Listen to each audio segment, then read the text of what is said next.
of the collection of various budding engineers across the globe. So here we are going to discuss about the various factors which will be helpful for meeting the sustainable development. So what is meant by the sustainable development? Sustainable development means the way how we meet the today's needs.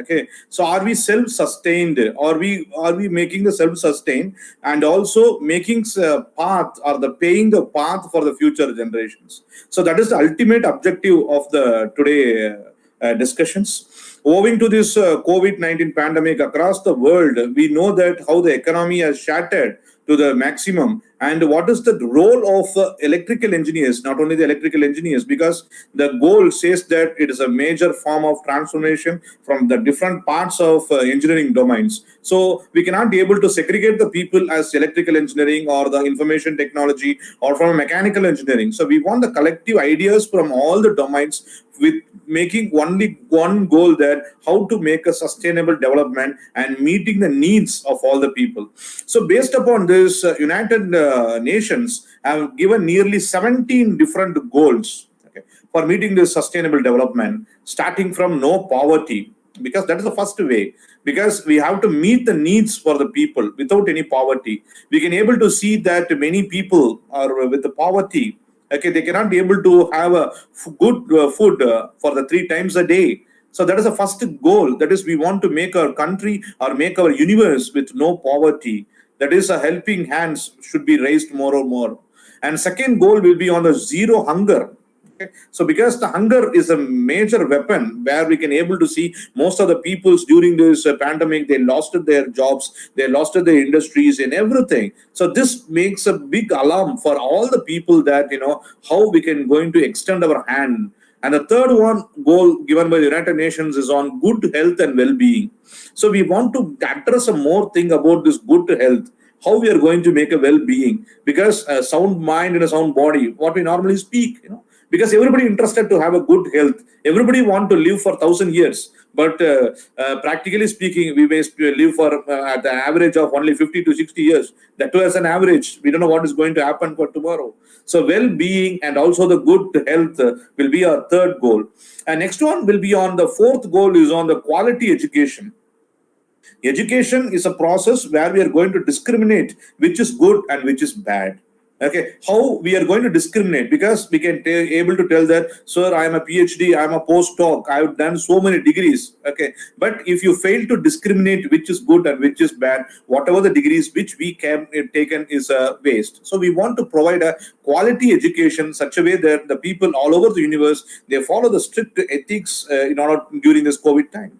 And the fifth goal given by the United Nations on gender equality, that is, it does not mean that, because when we speak about the various civilization, the human beings and also the human nature, they have been deprived with a certain civilizations, and we are living at the present. Even now, we can able to see there is gender inequality arises in various domains. How we are going to improve this gender equality, because by giving the equal importance, gender is immaterial, because we can able to see all are same. Okay, outside the bound of the gender, outside the bound of the religion, outside the boundary of caste, all the people are same. But we have to have the only one objective, that is in order to reach out all these goals. And the sixth goal will be on the clean water and the sanitation. According to the research, it says that many people are unable to get even the clean water and also the proper sanitation facilities. And the seventh goal, that is the part of the things what we are going to discuss for today, that is on affordable and clean energy.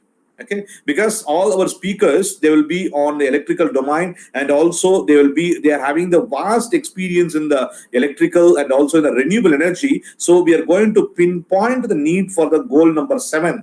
As per the IEEE PACE Day, what we are going to celebrate today, how we are going to meet the affordable and clean energy. What is affordable? Affordable means where this energy to be affordable to all the kinds of people.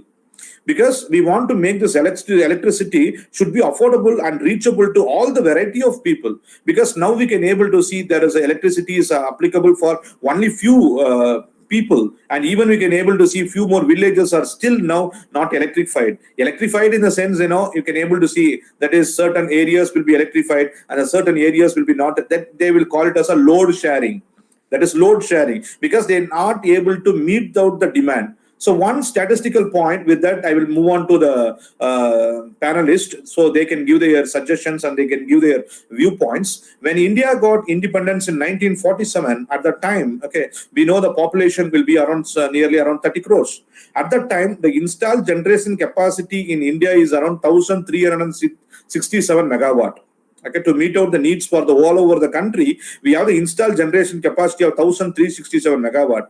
But now we are in the 2021. So for the past 75 plus years, we have taken this past 75 plus years and we have increased to the level of 3,70,000 megawatt. Okay, so literally we are equal to 4 lakh megawatts.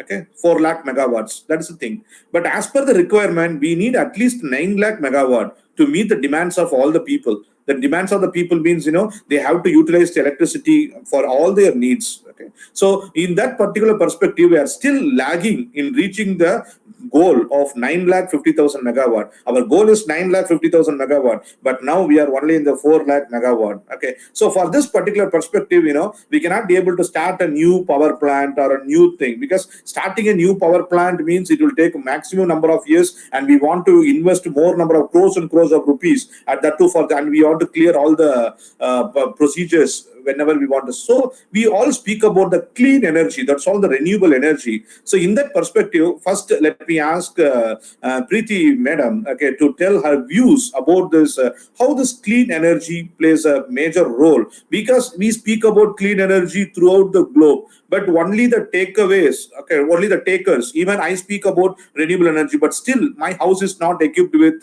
renewable energy. Okay, so I talk about solar design, I speak about wind design, I speak about the solar car charging stations, but I'm not using anything in my house. If I use that particular thing only, I can able to find the problems existing in the renewable energy sector. Why maximum most of the peoples are not making this particular renewable energy to their house? Ma'am, what is your views? Thank you so much, sir, for that.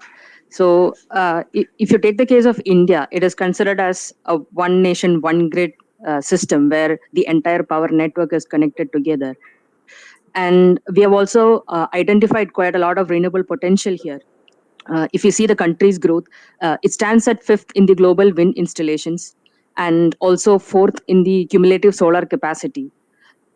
And we have also set a very ambitious target. If you take India as a whole, we have set an ambitious target of 175 gigawatt to be achieved by 2022, with major contribution again from the renewable sources which you mentioned, solar and wind.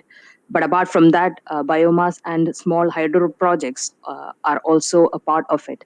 And we have also seen that quite a lot of rooftop systems are gaining importance.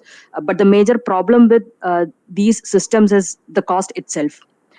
It's not as of now quite affordable to a very common man if you take, but if you see the decline in levelized cost of energy over the past 10 years, the solar systems have seen a drastic decrease.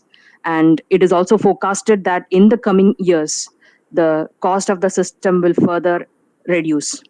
And the tariff rate, so in India, the renewable systems work in the reverse auction mechanism. So whoever quotes the lowest quote in the tariff rate will be awarded with the project. So we have seen in the past few years, like the first auction was in 2016 by SECI, and from 2016 to 2021 current scenario, we have seen a very drastic decrease in the tariff rate also.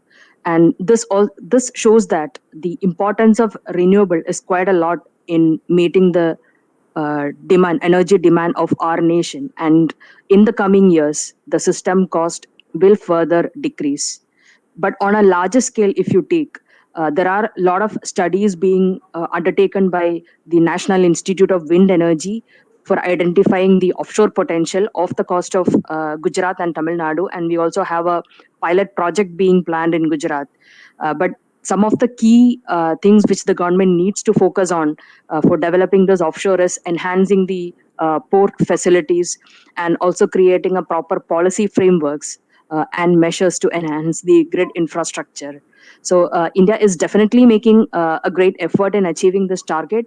A very good example is recently, the Global Wind Energy Council, which is the international trade association for wind power industry, has exclusively opened an office in India for focusing the renewable developments here, mainly the wind projects. So, and again, the International Energy Agency has forecasted that 2021 and the near years will be very crucial for India, and India will definitely bring in significant developments. So, it is going to be a very good growth, and this will help in meeting the increasing energy demand of our nation.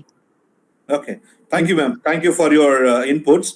Now, let me move to Apple Mahmood, sir. And can you give some inputs related to how can we reduce the cost of electricity with regard to renewable energy? Because Preeti ma'am has said that one of the major factor which was not making the renewable energy to be affordable for the common man is the cost. What are the various technologies we can use for reducing the cost for the electricity? Yeah, thanks, Professor Albert, for this question, because in Australia, like in India, like in Australia, we have seen a lot of renewable energy growth, particularly in the rooftop solar, which are being used by the common man. Australia is considered as the highest, as the country which has got highest number of rooftop solar when you consider about the total number of houses, okay? The ratio of rooftop solar and the total number of houses, Australia has got the highest in the world. The way they have been doing, we have been doing here, like we have been, even during the pandemic, we have seen massive solar revolution, and the government initially put a lot of effort there. Like we got incentive from both federal government as well as from the state government, okay, to encourage people to have more rooftop solar, because, most of the old infrastructure with conventional fossil fuel that are retiring. Okay, if Australian government is going to rebuild that infrastructure, that is going to cost them a lot of money, and also as you mentioned, like it is also time consuming. Okay, so that's why government thought that if we go in the long run, it is better to provide incentive to the people, so that they can afford it, though the system is still expensive, though that still we are affording it. Let's say, for example, in my house, I've got rooftop solar since 2019, because I got rebate from both Victorian government as well as from state government, federal government. So I didn't need to pay a lot of money for my solar system. Okay, it was affordable. And a lot of people, they are talking about the payback period. The payback period is, we are talking about around 10 years, but by considering the Australian scenarios, it is less than 5 years, And we got the warranty for the system 10 years and 15 years, okay? Let's say around 10 years, we got the warranty. That means for the next 5 years, I'm on benefit, okay? Let's say since last year, I haven't paid any electricity bill. Even I've been using that electricity credit to pay my gas bill. So that is one of the approach Indian government could take. They can provide probably some incentive, because they definitely need to rebuild that infrastructure that is going to be retired.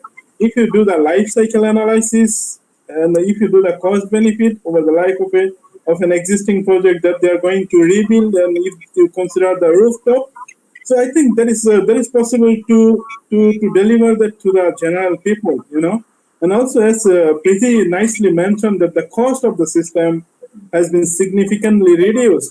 Currently, what is happening in Australia, I've been using Australian example because I'm in it, so I can explain that nicely using that Australian example.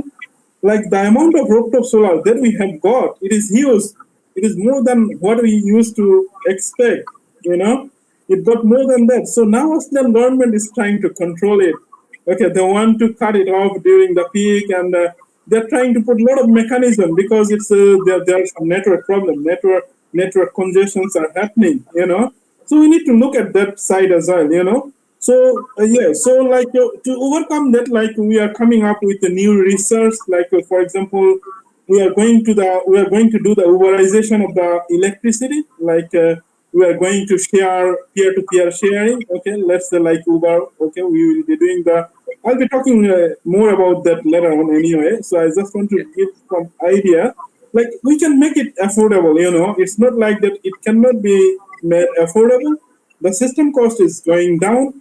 And also, if some support comes from like a lot of different parties, it could be some NGOs, it could be some like local vendor, it could be from the government. There could be some sort of partnership, like which is also one goal of the sustainable development. Okay, from the United Nations. If you look at the last goal, there is the partnership. Okay, if you come up with government, public partnership or private partnership, then yeah, definitely it can be made affordable to the community. Okay, thank you so much, sir. So you have said that once the electricity has been made as like the Uber, like whenever we are making the wholesale market into retail, the people have more choices to choose the better service provider. But when we speak about in India, Preeti Madam, this for you. So we are still in the market of wholesale as far as electricity is concerned. But as per Abel Mohammed sir, he pointed out that if this electricity will be go to the retail market, then there will be some more amount of competition. There will be some more amount of a good service provider in order to meet the demands. So by based upon that, we can still improve the reliability of this renewable energy systems. So what is your inputs? So what I feel is that India is definitely on that particular track, but it's just a matter of time. So different countries enter into this particular sector at different points of time. So we had changing governments, changing the government plans for renewables. So that could be the impact which the slow down the process of further digital technologies being incorporated into the Indian power sector. So just one point to mention regarding the incentives that the government had been providing. So we had this facility, I could say around 2014 or 15, like few years back. But since the cost of the system was declining, the incentive opportunity was called off. So the renewable system actually started with providing incentives from the government side. We had that, but right now, due to the cost of the system going down, it has been rolled back. Okay, thank you. So, April Mohammed, sir, you mentioned that there are so many unaddressed problems in the renewable energy sector. That is, there are so many problems because as an electrical engineer, people, so we know that what is the basic working of wind energy, what is aerodynamics, what is the lift, drag, and also what are the forces existing on this aero. So those things we know and most of the things. But in your research, can you tell me that, what are the unaddressed problems? Because so many budding students are watching this e-colloquium, so they can able to understand that what are the engineering solutions which they can able to provide in addressing the issues available in the renewable energy sector. That's a really nice question because we have been researching in this area over the last 10 years, more than 10 years, and we have got at Deakin, we have got one of the largest group in the country in the energy sector, and we just commissioned our own on-campus microgrid at Deakin, which is the Australia's largest microgrid on campus. There's 7.3 megawatt in our campus. We developed a microgrid. So we are definitely at the forefront of the research that has been happening around the world. So particularly, let me start with wind, and also Preeti would agree. Wind, definitely there are some problems with wind, particularly with the power transfer capability. If you look at the offshore wind farm, and if you want to transfer the power over long distance to the locality, so one of the major issues, if you look, we need to use a lot of FACTS devices, like flexible AC transmission devices, particularly for transferring wind over the long distance. And there are some major electrical. If I talk about core electrical power engineering point of view, there are some interactions, torsional interactions or control mode interactions or subsynchronous interactions, which definitely need to be addressed because that is not good in the long run. And also other things that we faced in South Australia, in 2016, South Australia was out of power because South Australia was dominated by wind and the demand forecasting was wrong. Okay, so suddenly in a hot summer day, the demand was too high suddenly, and the wind generation, you cannot suddenly turn it off, they failed, they failed, they didn't have sufficient backup, they failed. The whole state got out of power, definitely forecasting is I know a lot of people in India is doing a lot of good things in IT. IT people can come and help to develop the forecasting algorithm. And also I've been working with Tata Power Delhi distribution.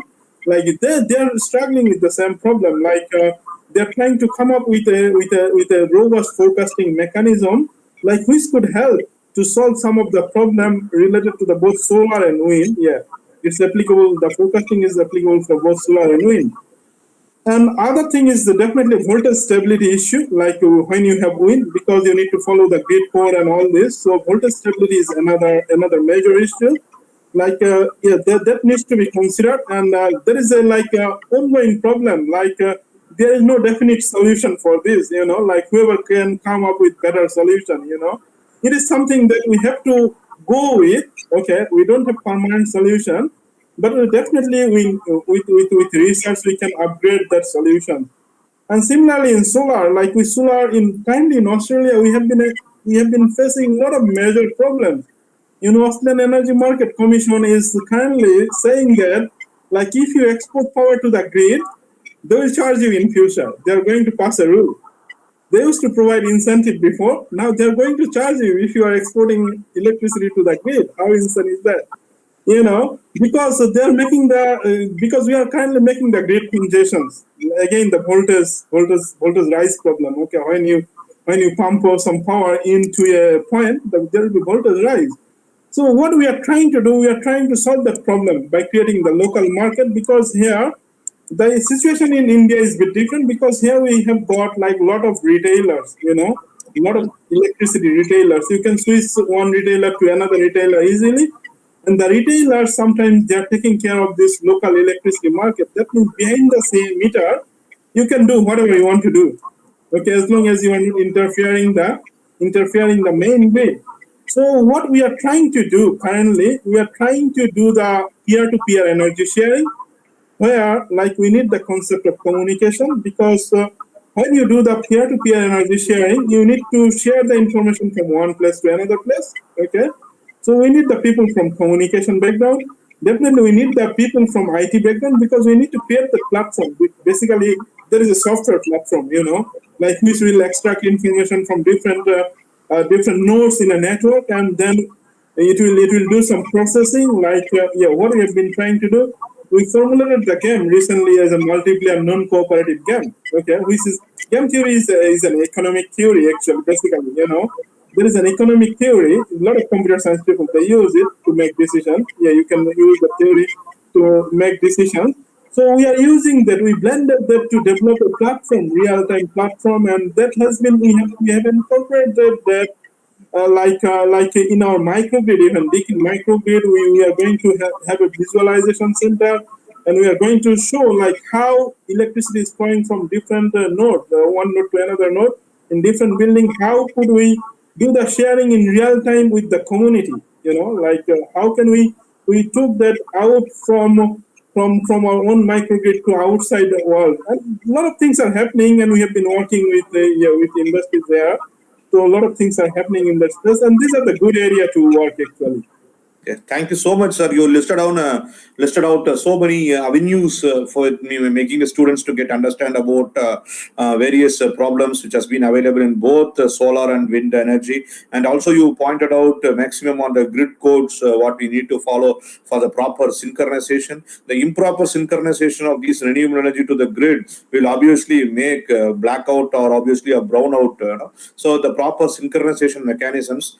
And in your talk, you rightly pointed out the need for the microgrid, because that is the very much required for the country like India. So as Abraham Lincoln, he rightly pointed out once that government is by the people, for the people, and to the people. The same explanation I can give for microgrid. In the microgrid, where you can able to generate electricity for the people, by the people, and to the people. That is, it is a standalone autonomous system.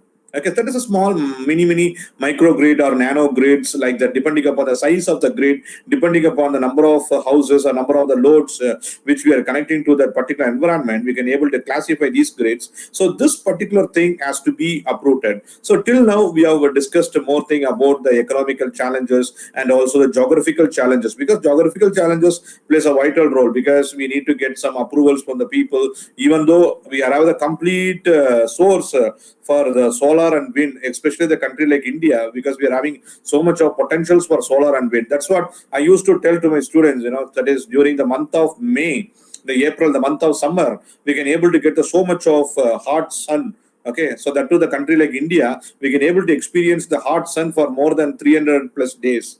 So, but most of the sunlight or the photonic energy which has been emitted from the sun is keep on wasted. It's keep on wasted. So many rooftops are being vacant because without that they are using the rooftop only to dry the clothes. That's all, or to dry the chilies or dry the onions like that. But the meanwhile, these kind of rooftops, one the day will come when it was changing to the renewable energy, and also the people are much worried about the installation of this wind energy in the rooftop.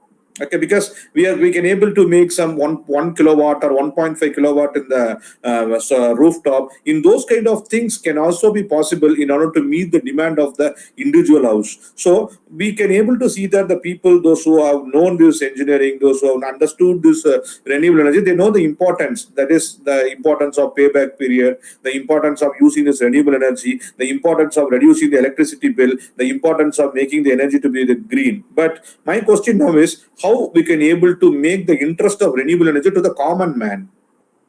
Okay, to the common man who does not know the importance of this clean energy, because we speak about greenhouse gases and the ozone, we speak about the photons, we need to speak about the nucleus and the protons and the neutrons and the electrons, which makes the characteristics of the solar PV panels, and also the aerodynamics, and also the couple of gearbox and the turbine and all such parameters we know. But the meanwhile, how to take these concepts to the common man, as like how we took the concept of cell phone to the common man, because once a day was there where the cell phone was not reachable to the common man, but as according to now so many networks are not reachable. That is different. Okay, at previous times, the so many the cell phones, it is not reachable to the common man because it was not affordable. The people will tell, sir, how can I buy the cell phone? How can I able to recharge the mobile phone for every month? How can I able to send the message? How can I able to send the, so all the things have been reduced. Now many people are there, they cannot able to imagine their life without cell phone. Similarly, the approach what we have used for the cell phone to reach the common man, what are the techniques which we can able to follow to make the renewable energy to reachable to the common man? Yeah. Would you like me to start answering? Anyone. So I'll start. Yeah. Okay. Because I can say I have been in India many times, Okay. more than I visited Bangladesh. I visited more India than I visited Bangladesh since 2009, actually, since 2009, I'm out of home. Okay. I visited many times. I saw in India particularly, I saw many startup in software and all this, there are many startup in software. But if you look at in Australia, particularly now, you will see a lot of startup on energy. A lot of startup on energy. Particularly, Australia is also very dispersed country. It has got population, huge population. Let's say from Melbourne to Perth, the distance is around 5,000 kilometers, 4,500 kilometers.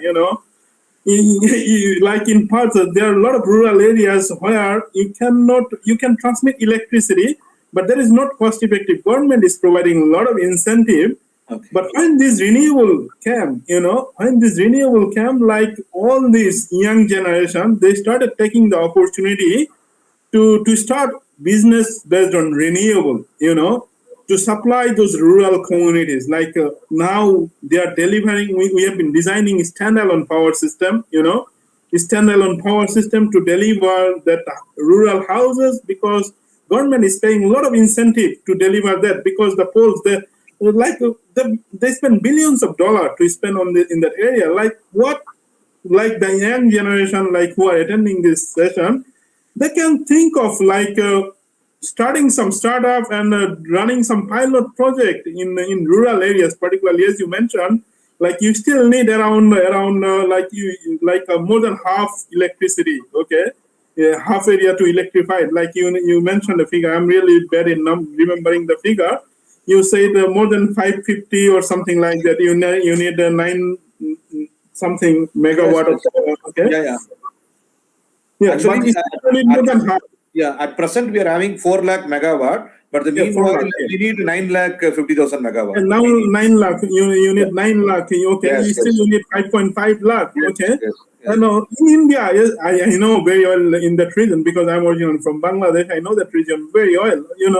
like countries in India, which is just geographically dispersed, like with a lot of people in rural areas, like probably like the young generation can think of like developing some standalone solution to provide electricity. They can start doing a pilot project.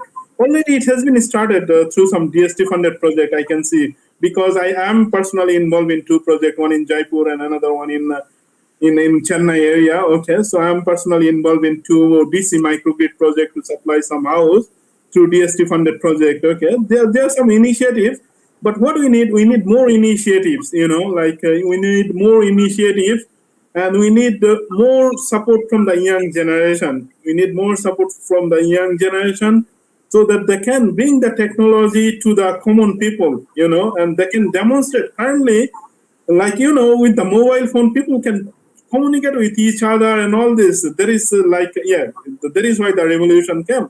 When they will see the benefit, direct benefit, rather than talking, when they will see the direct benefit, when we'll take the standalone system, let's say, as an example, okay, to them, and if we turn on their light, when they will see that light at night, okay, they will be fascinated. I'm sure that they'll be more interested than those mobile phone. Okay, they'll be much more interested because there is one of the key needs. The electricity is one of the key needs that will change their lifestyle, that will change their comfort. Okay, like how many times we use mobile phone in a day? If you are busy at work, how many times? Hardly we spend less than 20 minutes in talking. But with electricity, like there are more opportunity. I believe there are more opportunities. Yeah, that's my bit. Yeah. Okay, thank you, sir. Preeti ma'am, what is your views on it? So, as Mohammed Abel directly mentioned that as young engineers need to come forward with a lot more initiatives. So, what I feel is proper education is what is needed. So, even among the young engineers, we need to make them understand the importance of having electricity, not just to a few percentage of people in the country, but it is the basic need for everybody. So that is the primary focus that we need to first bring in. And one thing which I felt was for many of the components in solar photovoltaic systems, it has to be imported. It's not readily available in our country, and for importing components from other countries, we need to pay additional amount as duties. So all these additional costs might be the hindrance or might be the factor that is causing for a slow progress among the common man. So we have a lot of initiatives that is going on in India, kind of Make in India initiative. So maybe in the coming years, we will be able to manufacture our own components and use it for our own nation. And as IEEE members, we have other initiatives or programs like IEEE Smart Village and humanitarian activities also being involved. So as engineers working towards the sustainable goals, we can be part of these initiatives and show others that what we can do and what needs to be done from other people. So that's what I feel. Okay. So you rightly pointed out, madam, that is most of the products have been imported. So by developing some indigenous component within our country, the duty charges and the prices what has been incurred for the development of these products can be reduced. And even I can able to point out to the students that many people are thinking that the solar PV cell will be manufactured only by the silicon. Yes. It is one of the component, not the only component. Even you can make use of germanium. One thing you should understand that in the year of 1878, the scientist called Charles Fritz, he developed a solar cell with the help of gold. Okay, so even we can able to develop a solar cell with the help of gold, and we can able to make some different type of material characterization. Okay, so that's what the thing what as madam has rightly pointed out. The another section what I was very interested to deal, whenever we miss a person, then only we can realize the importance of the person.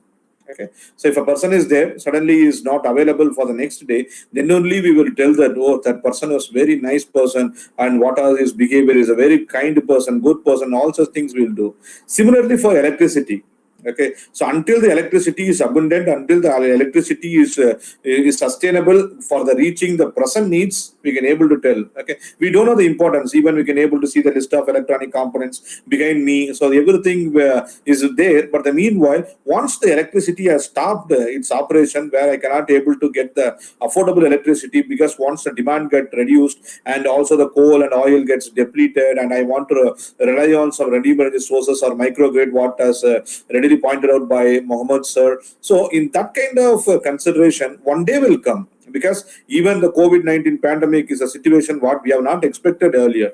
Okay, similarly, one day will come where we can able to get ready for a situation where we need to make a thing for the need for electricity, not only in India, across the world. Okay, even we can able to understand, even today there is a shortage of oxygen. Similarly, the day will come where there is a shortage of electricity. How to overcome the situation? So for that, are we mentally ready? For that, are we prepared? For that, are we having some suitable alternative? So that's what the renewable energy are also called as alternative energy sources. So are we ready? So for to reach that particular goal, so what kind of steps or what kind of procedures, what kind of algorithmic steps which we can able to follow in order to meet out that particular thing? So what about your views, Mohammed sir? Sorry, I was on mute here. No problem. Okay. There are many things like there are many things that can be done to achieve that goal. So this is a really broad question. There are many things that can be done, and also definitely as an engineers, we have the responsibility. We have the social responsibility to play a role to develop the society. Okay, to develop the society, and where we can bring new, as you already mentioned that is some person left, okay, then we understand the value of that person. Okay, similarly we need to bring the electricity to the general people. Yeah, to the general people, not only in India, general people all around the world we need to bring, and then once they get start of used to with it, okay, then we can say that we can see the value, then that will spread out to the community. Community play a key role for the development. Community is one of the major things. So community, we need to spread out the messages to the community, and definitely that can be done through different professional organization or through different different NGOs, non-government organization, or as a citizen.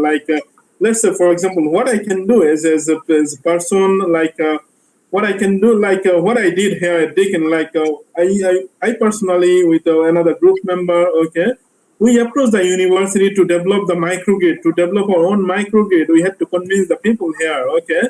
So how that will bring benefit to the university in the long run, okay. So we need to step out. Actually, what do we need to do? We need to step out to the community, and we need to talk with the people in the community to deliver the benefit, to deliver the key benefits, and to disseminate the key benefits. Otherwise, it's not going to be accelerated. It will be slow. Actually, the progress will be slow. So if we want to really accelerate that, okay, let's make a small system with some initiatives. Okay, let's collect some crowdfund, and let's collect some money, make a small system, and put electricity in a school. Let's say in a school building, or in a small shop. Okay, where people can know where there is no electricity, people can come and have a look, and they will see that benefit. Okay, so that they can see the benefit at least. So that other people get encouraged with that. So that's what I believe. The community engagement is really important. Okay, so very happy to note that you are involved in some projects related to microgrid. So I'm also having 2 projects funded by Government of India for my microgrid research. So in that research, I'm doing some work on related to fault tolerance system, that is called self-healing system. So in that perspective, my question is for Preeti madam. That is, when I was analyzing these aspects, because I used to conduct some survey in the village and the rural areas regarding that why you are not using this renewable energy. One major thing, as we already know, it is because of cost. Second one, what the answer they used to tell, sir, because of its reliability. Okay, so we can't be able to rely this rainy because it is on the climate oriented. It is also related to the climate. When the sun or the wind is available, then only we can get the power. Second one, and the third one, what the major problem they are telling is, because of the fault occur in the system. For an example, in your kitchen, if any mixie or a grinder goes off, or else a washing machine or air conditioner goes off, what we will normally do, even an electrical engineer in our house, if he is available, he is not interested to see what made the particular thing to get fault.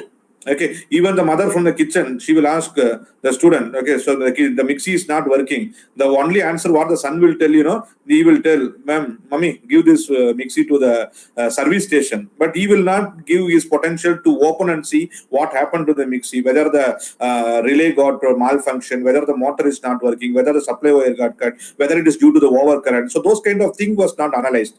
Similarly, when we speak about the rural area, when I was installing the solar or wind, they are much worried about the fault.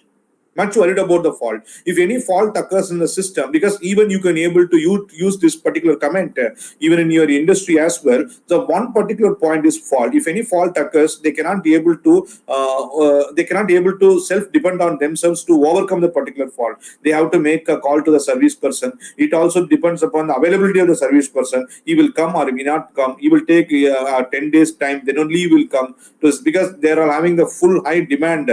Whenever we want to get for the electrician or the service personals, they will come very quite late. So the people are telling that what we can able to do in such kind of circumstances. So that's actually a very good point which has been raised. So we all know, if it is kind of an equipment that we are commonly using at home, we may have at least few solutions which can be delivered if a fault occurs. But in case of renewable systems, it is not that easy as we are repairing a home equipment. But at the same time, whenever a solar panel is being installed, we will be giving some kind of basic training to the people who are using it. Obviously, if it is kind of an electrical fault that is occurring to the system, they cannot handle by themselves. It's risky. Yes. So it is always safer to call the service technicians who know things properly. But at the same time, if it is a fault which is related to a panel or non-proper functioning of the system, definitely people who are using it can be educated. It might take some time, but whenever the installation happens, even if it is in a village or a common man in a city or town, a basic training should be given to that particular person and make him understand what kind of scenarios can happen when you are using this system. Okay, So thank you. that's what I feel. Okay, so now we go back to the next section of our discussion. This discussion is based upon what the situation, the current scenario goes with. As we are aware that because of this COVID-19, most of the business gone off, and many people have been very even worrying for a single time food as well, because we know about only our surroundings or our own environment. But I can able to see there are so many people are still they are starving for food, they are starving for water. Because of the night lockdown or the night curfew, they are unable to travel from one end to the another end. So these are the things what we are seeing each and every day, and we are still praying that this situation has to be come to an end, because we know that many students they joined in the first year. I hope that they will even complete the degree without meeting the teacher in a straight manner, in a physical manner, because everybody in the online, and also most of the people are attending the online classes very meticulously. They are understanding the points what has been given by the teachers. But we can able to see even many variety of students, they will tell that whatever the persons or teacher speaks, they will throw off that headphone and they will move off just for the sake of attendance, and they will tell that after 4 years of period they will certainly get a degree as well. So in this kind of scenario, all the people are in quite a depression state because of this economic, and certain people have lost their dreams, certain people have lost their job, certain people have lost their even loved ones as well. So in this kind of situation, what are the effect does the COVID-19 has given to the renewable energy sector?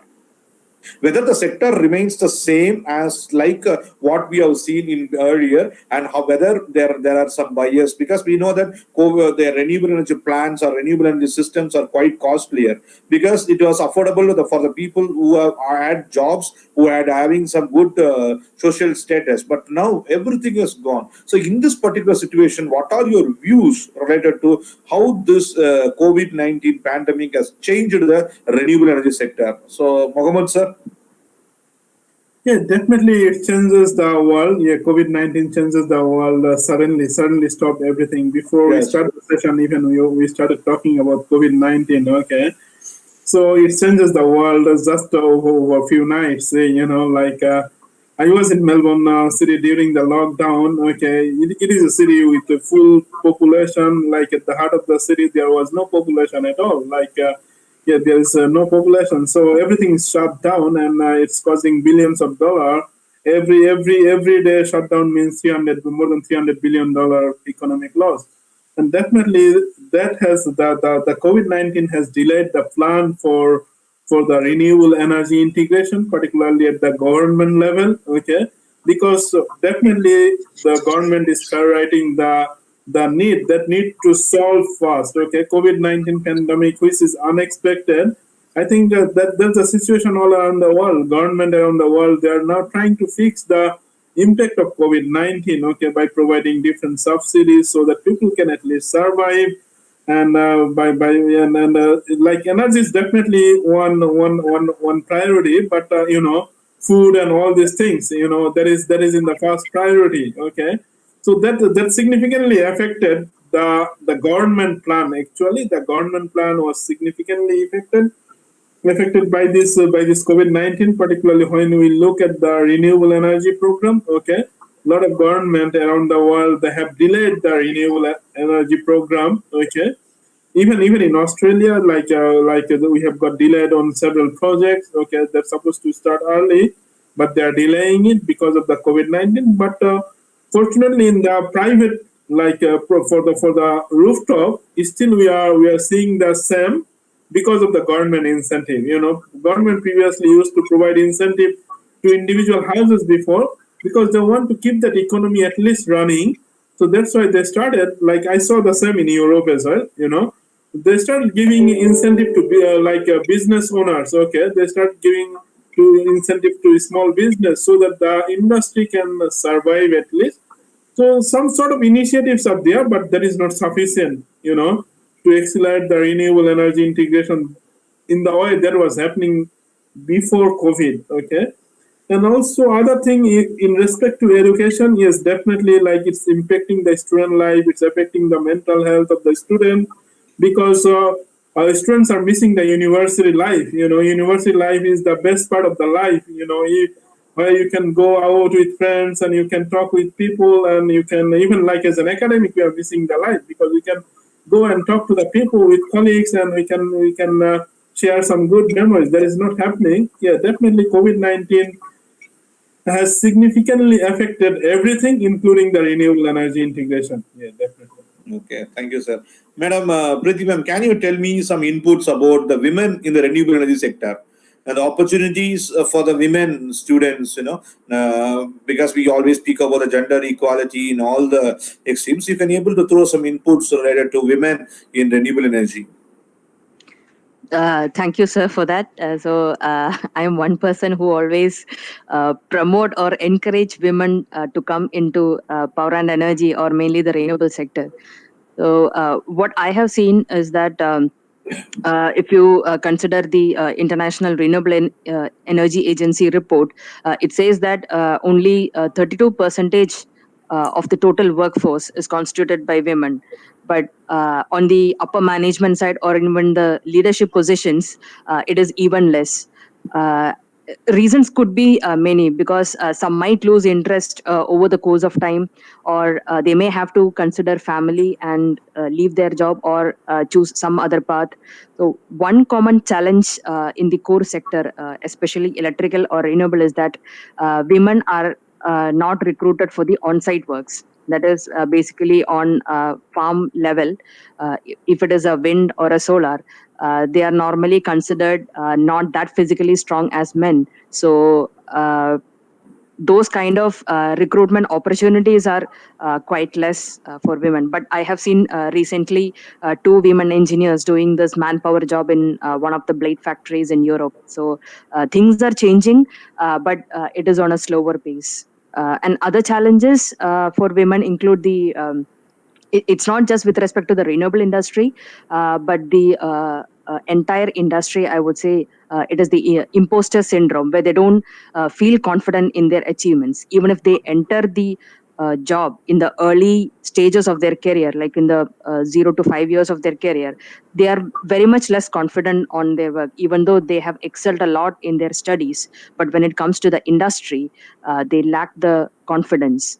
So, and those are the times where you have a lot of other opportunities or responsibilities that you can take up in your early careers. And even in that scenario also, they have this thought of, will this particular responsibility suit me, or will I be able to successfully complete it?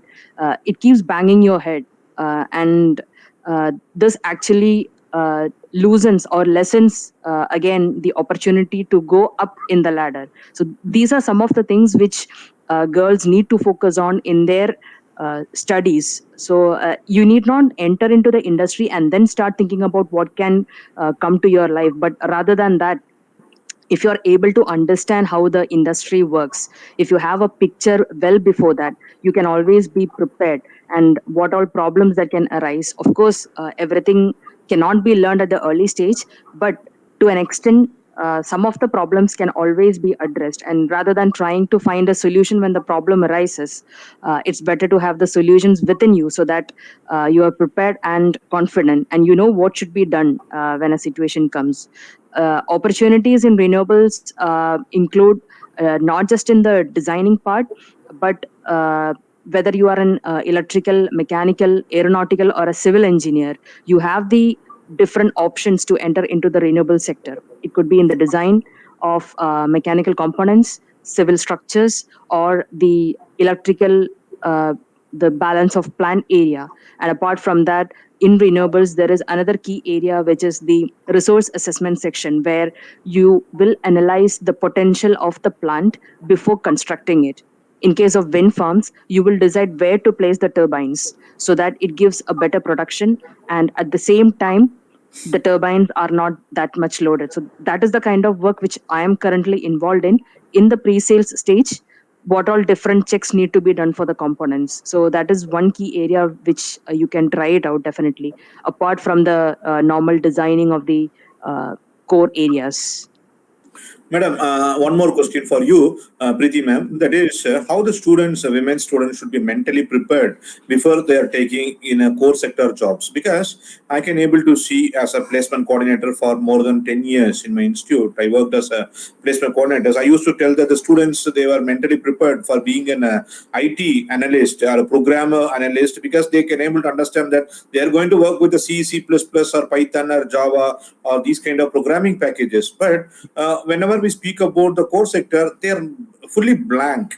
Okay, they don't know what kind of job they're going to do. For an example, if I'm telling that you're going to do a job in the solar, they are not aware. If I'm telling a job that you're going to do a job in some motor company or generator rewinding company, they are fully blank. So for those kind of students, how they should be mentally prepared, because they're also being quite afraid also. Some women students are quite afraid also, because whenever we are making some experiments on a induction motor or a shunt motor, so these students will go behind. That is by using a 3-point starter for a DC motor or 2-point starter for a DC motor, they will tell the sir, it is we will get shocked like that.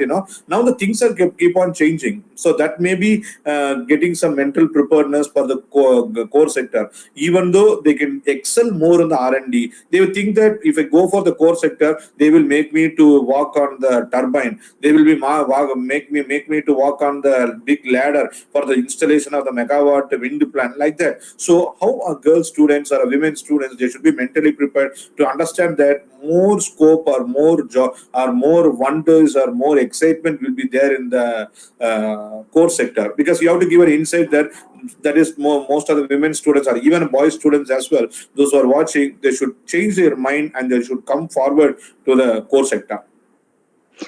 I would actually consider that as a privilege if I get a chance to go up Okay. on the turbine.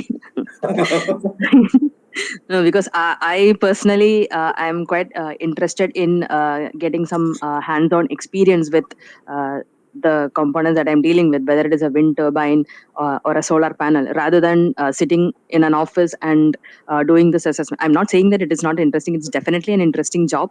But at the same time, if we have some hands-on experience with what we are actually doing it, we feel more interested. So in case of students, what I have seen is mostly when a project is being given to them, girls are always pushed towards the documentation side. So the hands-on, everything will be done by the boys, and the report preparation will be done by the girls. So this kind of scenario should change.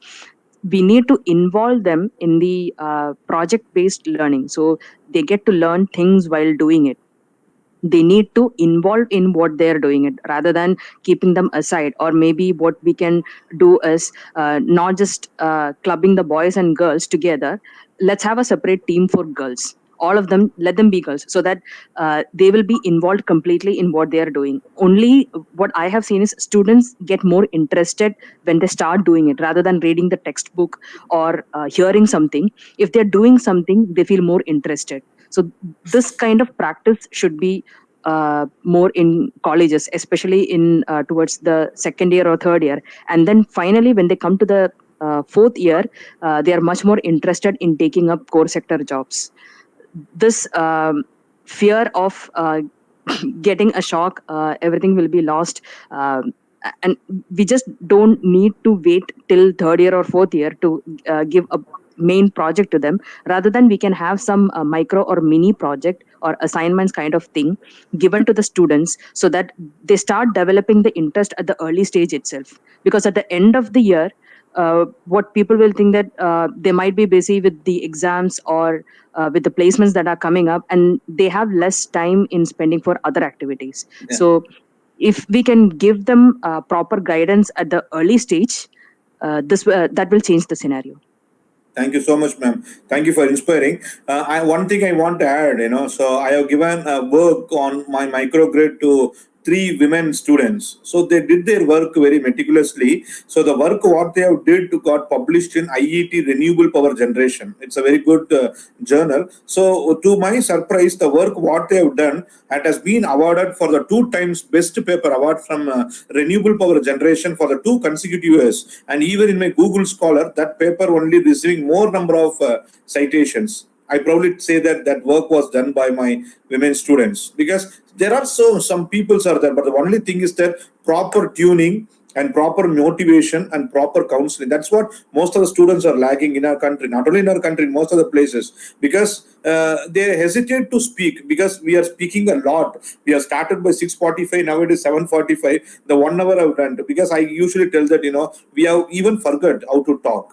Okay, so I'm telling for the students thing, so this particular thing aspect is certainly, it will be eye opener for women students to come more and more in the core sector, and they have to do so much in the R&D, not only in the R&D, even for the field inspection studies and field characterization, forecasting analysis, and even for servicing any components, they can do exemplary work, because they can remember more things than us. That's the one biggest credit, so because that's one major thing, and they can remember more. So that's one of the aspect. So with this perspective, it is very happy to get your points. Now we are coming to the final section of today's thing. Final question. Okay, because I already seen the way how you talk. You have made some dedication with your dedication, with your passion, and with your perseverance. You have excelled in your career, both Preeti ma'am and also Apple Mohammed sir. And we missed one panelist. No problem. So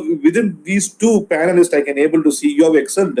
So now you can tell your success journey in less than 1 or 2 minutes, to the students, about your success journey, and what kind of, because more than a success journey, you please tell the difficulty you have faced.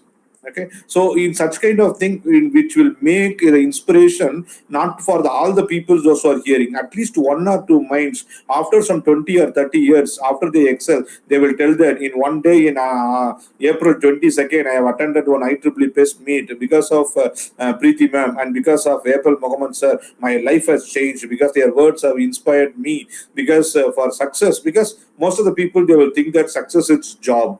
Most of the people they will say that success is only the degree what they earn. Most of the people they will say that success is earning more money. But in my perspective, success is one, whatever it may be, whichever the job, whatever the money you earn, which makes you happy and which make your surrounding happy, that is a real success.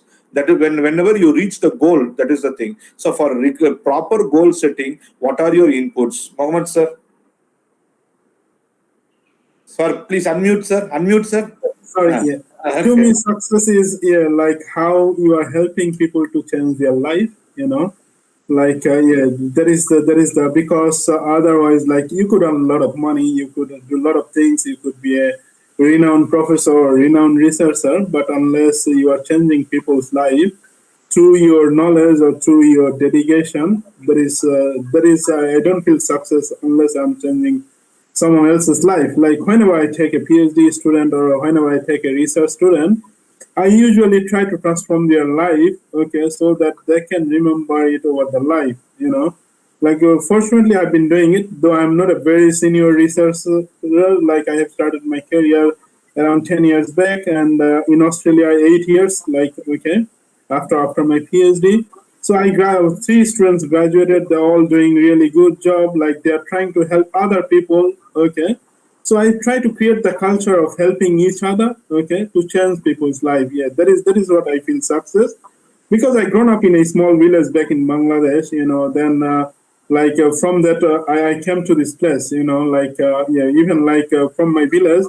Probably no one did study university before me, like I grown up in a village. So that's what I feel like if I can change people's life, and that is definitely possible through quality education. And yeah, that is definitely possible because I always consider the education as the global passport, if you are well educated and if you are doing really good, then you can have, you can use that education to go anywhere in the world. And that is what I feel. That is what I believe in. Actually, from a small village back in Bangladesh, now I am here.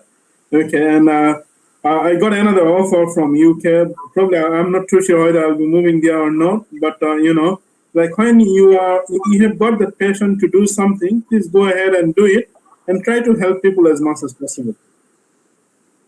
So kind of you, sir. So this word will certainly inspire many. That is success. According to Mohammed sir, he says that we want to help others, because helping others means it will make your mind and also your body, that will be equivalent to so many yoga and meditation exercises, because you will get some positive vibration to your mind once you are extending your helping hands. If you are not able to extend your hands, at least by your peaceful words or notable words, okay, so whatever in your mind, that will come in your mouth. So by making use of that, yes, it's extremely said that we need to help others, because many of the students they will tell, sir, even I am in the hell, I'm in a situation where I require some help, where in what time I will help others. So this kind of perspective only we have to take our life in a positive approach. So we want to at least for not only for us, at least for making others happy, at least for help others, we want to be in a very good position. So because this education whatever we are getting,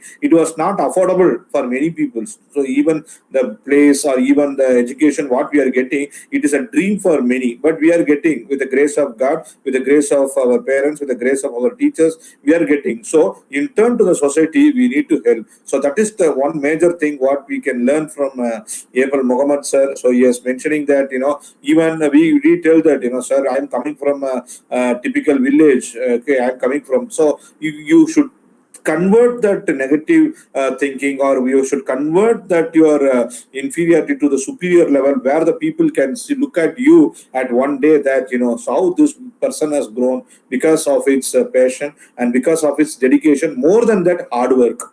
Okay, so we cannot be able to get anything very easily without any hard work, and without hard work whatever you are getting, it will go very easily. Okay, once again I repeat, okay, so with hard work, whatever you get, okay, it is not easily, but the meanwhile, without hard work, whatever you are getting, it will go very easily. So you should understand that whatever you are getting, it should be from hard work, not by sucking the work of others. So that is the major point, because he has rose to the, even though having so many office, so he is telling that how he makes some good impact to his research student. Thank you so much, sir, for your presence, and thank you so much for your wonderful words for inspiring our students. Now I move on to Preeti ma'am. Okay, so you can tell your success journey and how who has inspired you, and because you are in the industry, what made you to come back to the industry, and because you are also in the very notable position in the IEEE as well, and the women in engineering WIEE. So we can expect some words from you. uh, that would be like too much because I'm just 6 years in the industry, but I could say that the topic which I have chosen, mainly wind and solar, are my real passion. So even before entering into the career, I had developed an interest towards this, and my master's also was focused on power and energy. So after coming to the industry, I learned that the competition is more, or sometimes the comparison is also way too big in this sector. So you're always monitored and you have to be technically sound. So in order to be competent enough, I normally spend my leisure time reading about the renewable sector, what is happening worldwide, and whenever time permits, I attend virtual summits from where I gain knowledge on different markets. So only if I have the knowledge, I can transfer it to other people. So by reading all these things, it gives me more confidence. So whatever that is being organized virtually right now, sometimes they are free of cost, but certain things are costly, because normally renewable is something which is costly, whether it is education or the system. It is a costly. But don't get me wrong, I'm not a bookworm kind of thing, but it's just a growing interest towards this subject. And I had a tough time when my kid was born. At that time, so what I decided was to take a year break and then restart my career, as well as the interest towards this. But I made sure that I did not lose the passion in this area, because once something is lost, it is not that easy to get back. So after taking a year break, I got involved in one of the flagship events, which is IEEE SS 12. In this particular event, we have a dedicated track for Sustainable Energy Goal 7, that is providing the clean energy. So this particular track is called as V Power track, which where we are trying to inculcate the interest among girls to pursue higher education or a career in the field of power and energy. So V Power is actually an initiative by the World Bank Group to promote more women engineers in this field. And this event again focuses on the UN Sustainable Development Goals.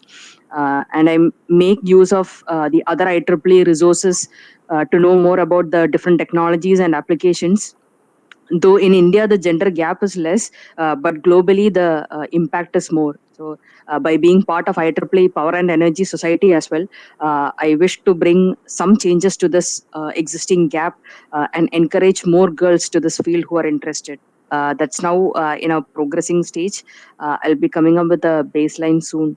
But I can definitely say that learning is the key towards success. So Thank that's you. the motto which I'm following. Okay, thank you so much, ma'am. So, with making some remarks about madam's talk, we are very much interested to see some movies in Hollywood or Bollywood or in the Collywood movies, So we know very few actors and actresses. There will be peak in some case. After some period of time, well, let me take Anil Kapoor or whatever he may be, So over a period of time, we will tell that he may not be acting in any movies or whatever it may be. We normally tell that he is out of market. So we will be in the market only for the specific time until we have some loads of information or some loads of acting things. And until and unless the people accepts you, that is a period where you will get in the peak market. Similarly, for engineering also, as madam pointed out, if you are in the market, you have to update your knowledge by thoroughly reading and attending so much of flagship events. So that will empower you in the global competition. That is the major fact, because we can able to see. I want to quote only one line. By that we can able to conclude our talk. So that is you may aware about Professor Beam Singh from IIT Delhi. Okay, from IIT Delhi is an electrical professor. What he normally mention, so everybody is having 24 hours per day. Everybody is having 24 hours per day. So let us take that. I am dividing this 24 hours into 3. Okay, I am taking the 24 hours into 3, 8 hours, 8 hours, 8 hours. Okay, so this 8 hours is common for everyone. Everybody will be in the sleep. Okay, this 8 hours. Again, this 8 hours we will be in the work, or we will be in the college, or we will be in the online class, like that. The remaining 8 hour will be available. The way how we are utilizing the remaining 8 hours, that makes you success. Some may be using this remaining 8 hours for looking into the Instagram or Facebook or something. Some other people will be utilizing the remaining 8 hours for preparing for some JEE exam, for GATE exam, for preparing some research paper for IEEE transactions, like that. So for everybody, this 8 is common. This 8 is common. The remaining 8, how we are using, that makes you success. That is the essence what we learned from Preeti ma'am. Thank you so much, ma'am. So as a whole, we have had a very great discussions for the past 1.15 hours with the two panelists, and we have made that what are the requirements we need to reach the sustainable goal, as according to the students' perspective, what are the problems and what are the solutions we have discussed. We are very thankful for the two panelists for their time and for giving so much of expertise, and even you can able to see the only drawback with this moderator is when he opens the mouth, it is very difficult to close his mouth. That is a problem. So I can able to switch over the mic to Shruti Thakar. Okay, so for the proceedings next. Yes, sir. Sir, we got some questions. Will you like to answer them? Me, We got a question. All of you three. Okay. You Okay. you just tell who I was to answer. That will be correct. Okay. We got this question from Udikanti Jana. What is the role of International Solar Alliance in a clean energy sector? I guess Apple Mohammed sir to answer this. Yes, like there are a lot of there are a lot of like organizations which are trying to play a role. Like for example, International Solar Energy Society. Even in Australia, we got Clean Energy Council, Smart Energy Council. There are a lot of small organization or big organization. They're coming to play some role in the energy sector, like. From my perspective, like whatever organization, like as long as a citizen, like we are participating somewhere and playing some role, that is important. Actually, it could be like definitely through an organization. It makes more like it makes more impact. But if we go individually, it is hard. Definitely, by considering that perspective, like being an IEEE member and being an IEEE committee member for IEEE PS Dynamic Performance Committee over the last 10 years. So I would always advocate for IEEE. Yeah, IEEE is one of the best platform to involve. Okay, IEEE is one of the best platform to involve. Okay, there could be a lot of other organizations. I'm not saying that these organizations are good or bad, but like IEEE is the global organization for electrical and electronic engineers.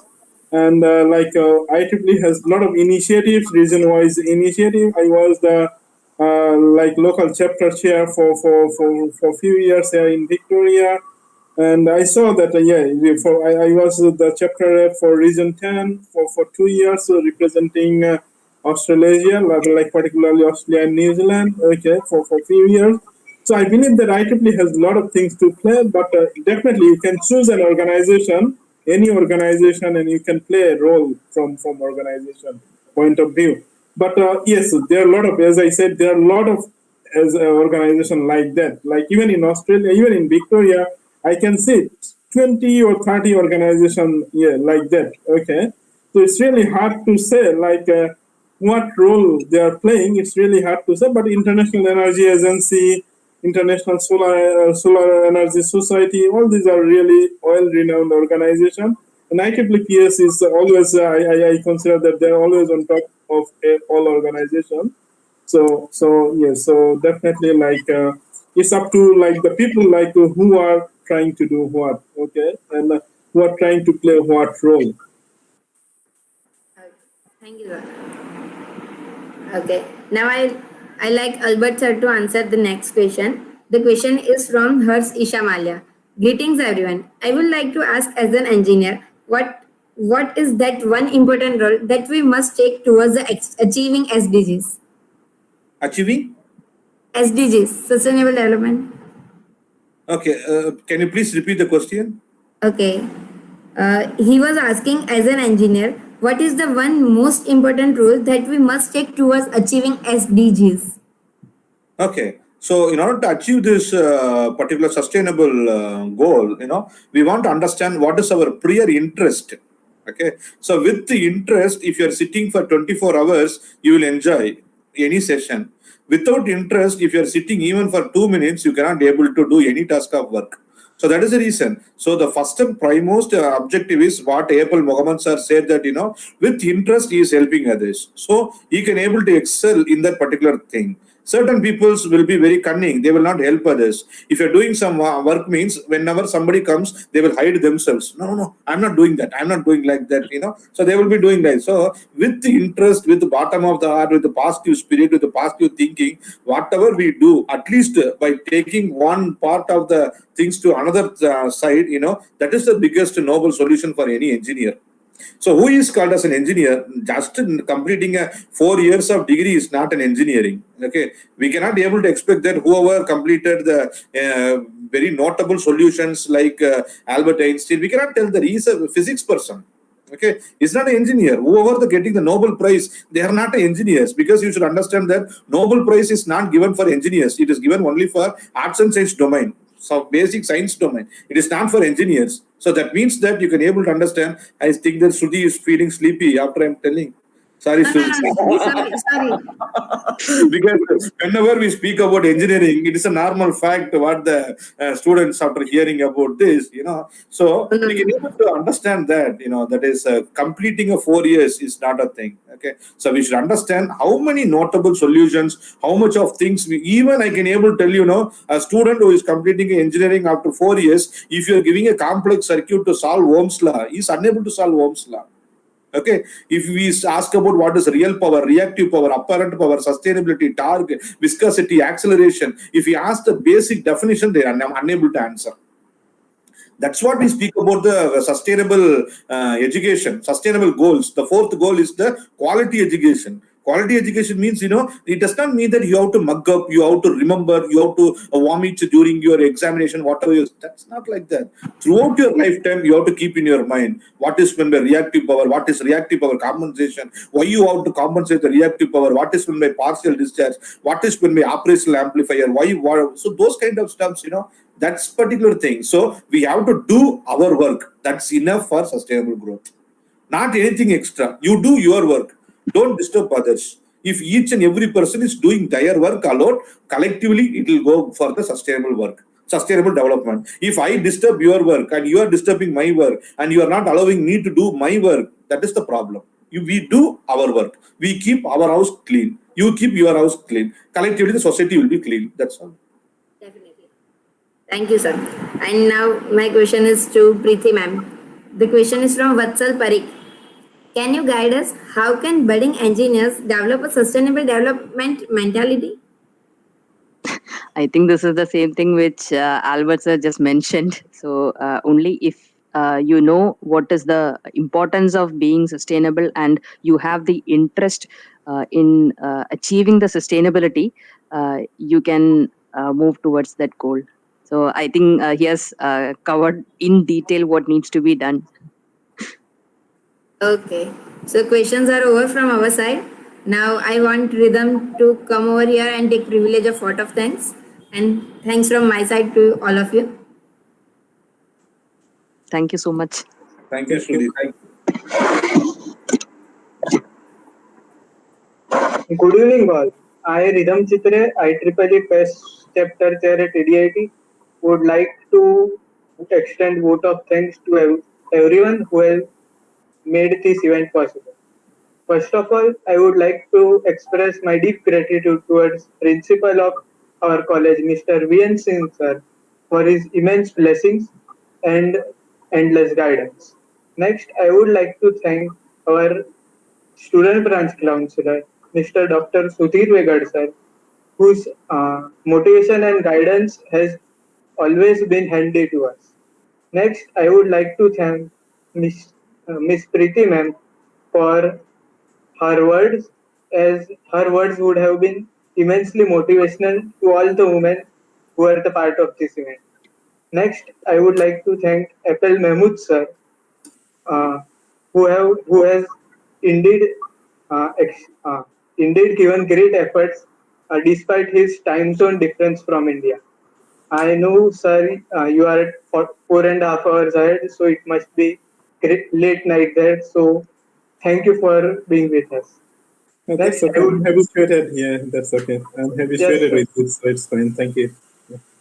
uh, furthermore, I would like to thank our moderator Albert Alexander, sir, who has very skillfully and very smoothly moderated this session. Thank you so much, sir. Next, I would like to thank all the participants who have made this event a great success by their enthusiastic involvement.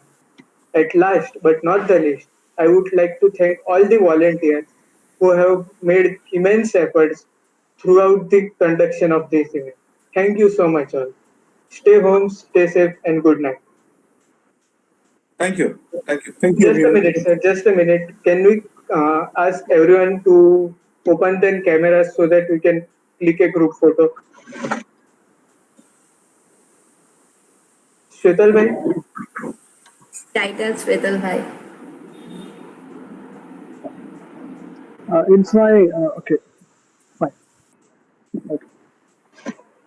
So thank you all the speakers for accepting our invitation and be a part of this panel discussion. Yeah, let me just take the one snapshot. Wait.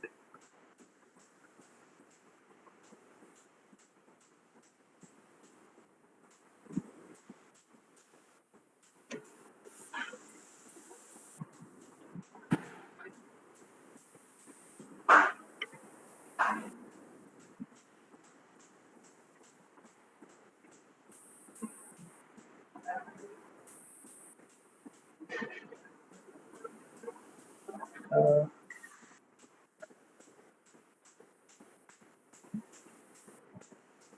okay. So it's a cheese, everyone.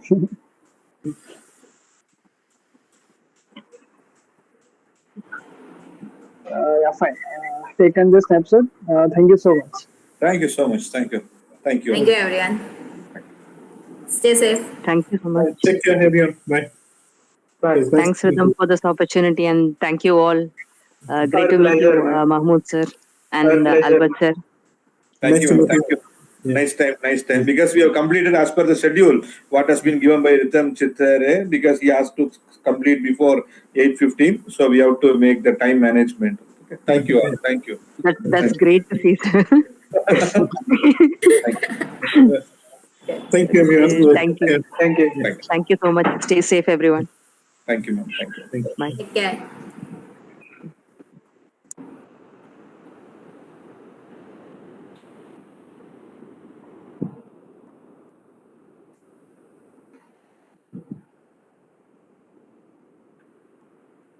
Yeah.